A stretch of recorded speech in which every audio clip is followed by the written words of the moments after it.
أعوذ بالله من الشيطان الرجيم وإني أعوذها بك وذريتها من الشيطان الرجيم ربي أعوذ بك من همسات الشياطين وأعوذ بك ربي أن يحضرون mbokk jullit ji mbokk taalibe yi ñu ngi leen di nuyu baax di leen ziara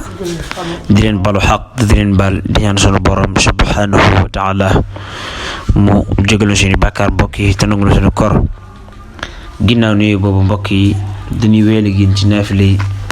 weeri koor ak njëriñam mel nañu toxale woon ci téereb Sëriñ Suhaybu Mbàkke yi ngeen doon ko ànd ak ñun ci njëlbeenu koor ga ba tey ba ci mujjeelu maanaam bis bi di guddi fanweereel gi tey ji di sant yàlla bu baax ci tawfiixal gën ñu tawfiixale ba nu fekkee maanaam bisu koor gu njëkk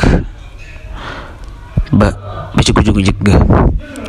waaye mbokk yi ci ñu bañ a guddal léegi Sëriñ Suhaybu Mbàkke yi dafa wax ci téeram ba ni guddi fanweereel ga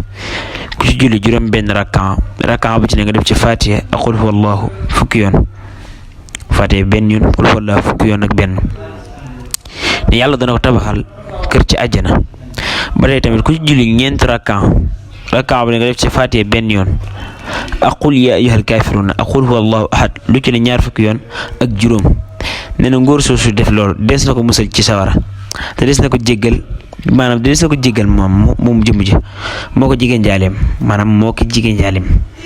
te buy jéggi siraat dana mel ni ak melax kon mbokk yi di sant yàlla bu baax di leen sant nag di leen gërëm yéen ñi nga xam ne yéen teewlu naafila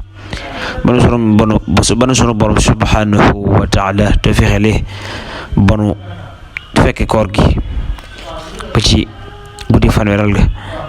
di wax ni alhamdulillahi rabbil alamin di ñaan sa borom subhanahu wa taala